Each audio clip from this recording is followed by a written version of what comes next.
Hey there, deep diver.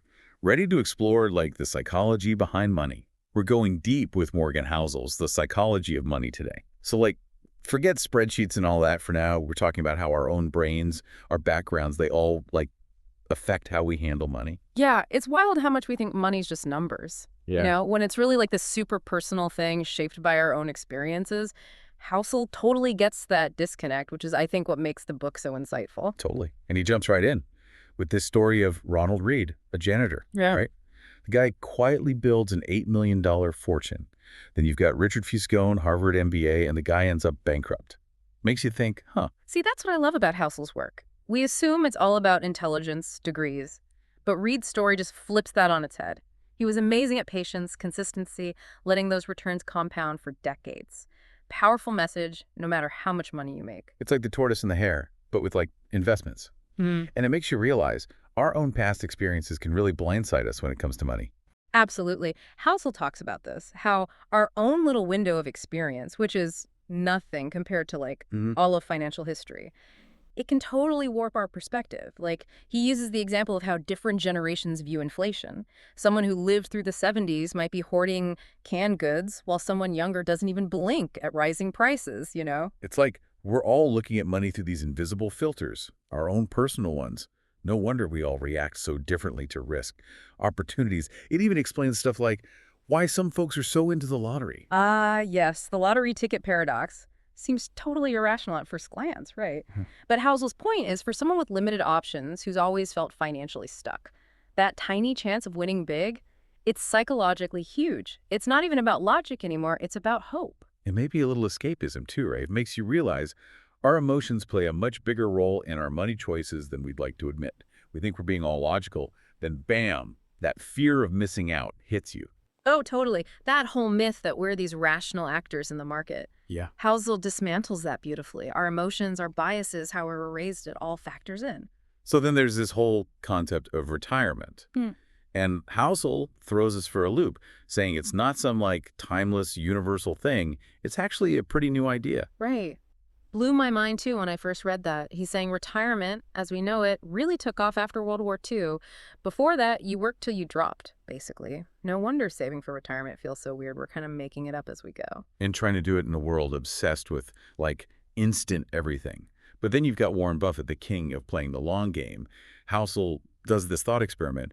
What if Buffett started investing later? Even with his genius, the impact wouldn't be the same. It's crazy, right? That compounding effect over time is so powerful, but you got to think decades ahead.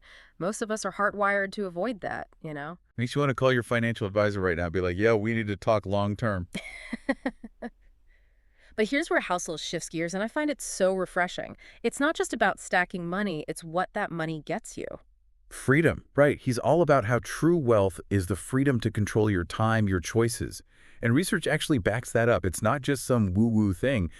Beyond a certain point, more money doesn't equal more happiness. It's about that autonomy. Which, let's be real, is an awesome perk of being financially good. Right. You're not just buying stuff, you're buying back your hours, deciding how you spend them. Like that story Housel tells, the guy with the Ferrari. Oh, you mean Roger. Yeah, that's classic mistaking outward will for actual well-being. Spoiler alert, dude's Porsche gets repossessed. Ouch. Talk about a reality check. It's like Housel saying, don't be fooled by the bling.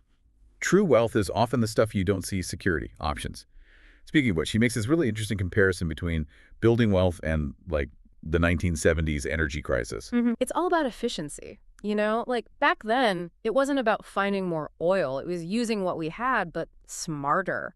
With money, it's not always about earning more. It's about being smarter with what you keep. So cranking up that savings rate, it's like the financial version of trading your gas guzzler for a fuel-efficient car. Exactly.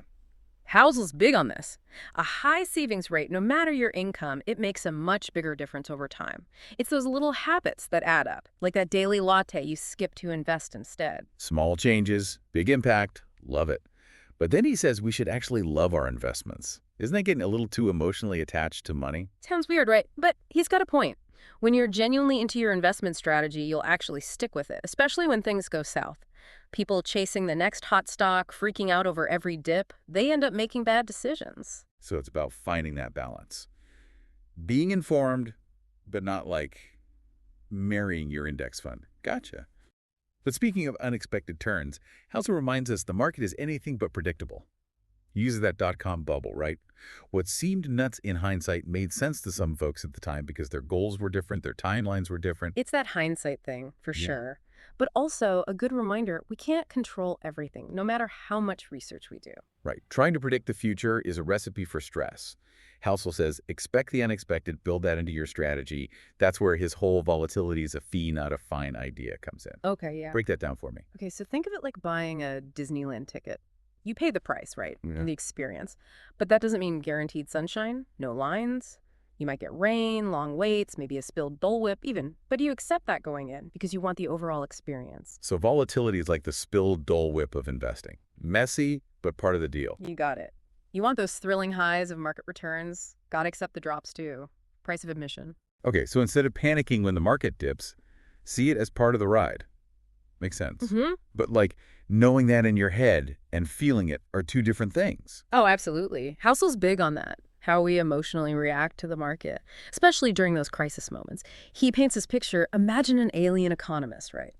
Observing Earth during the 2008 crash, they see the same cities, same people with their fancy gadgets, but suddenly everyone's freaking out. There's this huge drop in wealth, and the alien's confused because nothing actually changed. So if it wasn't a real change in like resources, what caused it? The stories we tell ourselves. In 2007, everyone's optimistic, right? Housing prices, market stability. But by 2009, that story crumbles. Fear takes over. Confidence evaporates. Boom, the economy tanks. It's like our belief in the system, even if it built on shaky ground, you can keep things afloat for a while.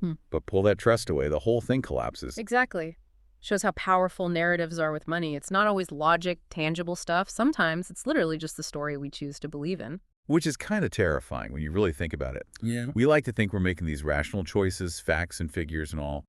But there's this whole other layer, human behavior, mass psychology influencing everything. And that's what makes Housel's book so fascinating. He's not just talking about money. He's talking about us. Our hopes, our fears, those irrational ways we deal with it all. And how those emotions can either help us or totally screw us up financially. Okay, so we've established understanding our own psychology, super important when it comes to money. What are some practical things we can actually do with this knowledge? Well, that's where Housel really gets down to brass tacks, moving from the why to the how. And he starts with this crazy story about a dentist appointment gone wrong. Okay, now you have to tell me more. Dentist appointments and money. I'm not making the connection. So there's this guy, Clarence Hughes, goes in for a toothache, totally normal, right? Yeah. Next thing you know, he's had like 16 teeth pulled, his tonsils are gone, all without his consent. It's nuts, but it actually illustrates this point Housel makes about financial advice. All right, I kind of see where you're going with this. Terrifying, but I get it. Exactly. Housel's point is he can't tell us exactly what to do with our money because he doesn't know us. He doesn't know our goals, how much risk we can stomach, our dreams. What works for one person might be a total disaster for another. So instead of giving us this one-size-fits-all advice, it's more like he's giving us the mental tools to figure out what works for our situation. You got it.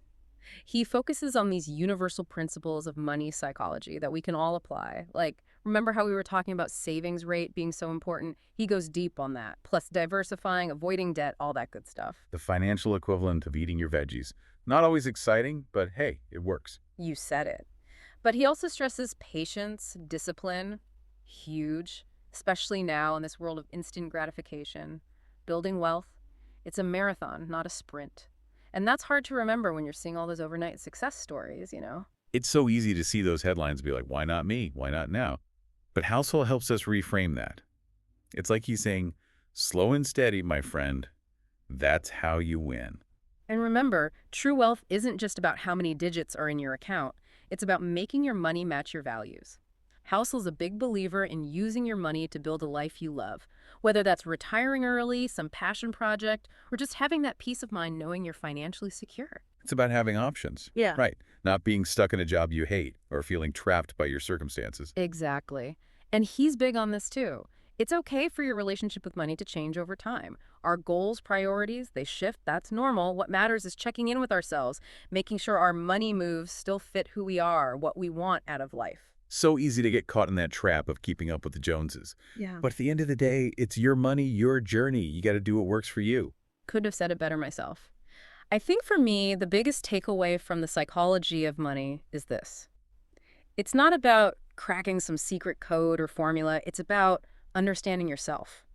Your relationship with money, it's deeply personal. Get a handle on that, and suddenly you're making choices that lead to real financial well-being. It's like that aha moment when you realize it's not about the money itself, it's how you think about it, right? Yep. So for our listeners out there, ready to hit that reset button, start looking at their finances through this new lens. What's your advice? Start by asking yourself the hard questions. What are your goals, truly? What really matters to you? What kind of life do you want to be living? Get clear on that big picture stuff, and the day-to-day decisions, they actually get easier. And way less scary, probably.